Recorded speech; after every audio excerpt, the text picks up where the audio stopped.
发生啥事了？你们猜一下。这下完蛋喽！终于打在一起了。哎，手套都准备好了，掏出来！你们俩该死的小家伙，在鸟窝里面相见了。哎，谁呀？谁进去的？哎，进去的还打别人。刚刚是二驴欺负贝贝，贝贝都出来了，它还咬它。越是到这个季节，它们越恐怖。贝贝你怎么挂在这儿了？下去吧啊，服了你了。打输了吧？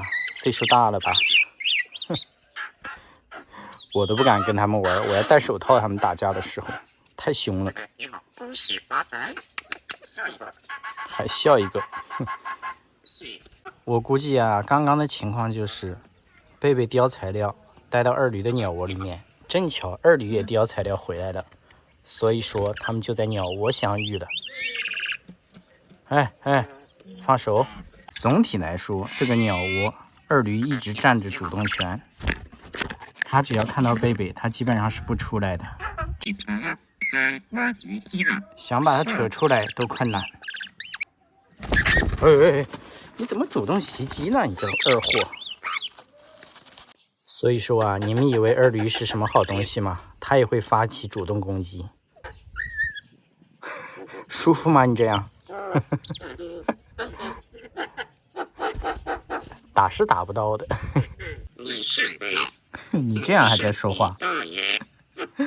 好，你就这样，你在这说话啊，尽情发挥。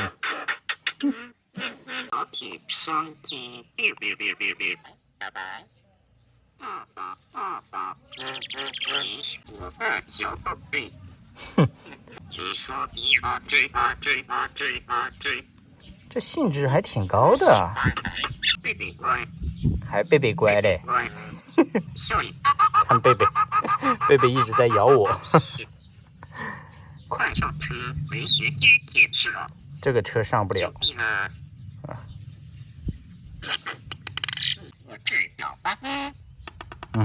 你是小八哥？你们俩一上一下都在说话，我这个中间人的局面很尴尬呀。放手！哎，几点了？几点了？放手！隔三差五就要较量一番，输赢也不重要，反正也不一定打得起来，但是都喜欢惹祸。你走不走？每天见面，他们都会较量一番，但是都不伤大雅。较量一番之后，又恢复正常了。现在就已经和平相处了，这都是有脾气的鸟啊，不得了。这么热的天，脾气小一点吧，给他们洗个澡。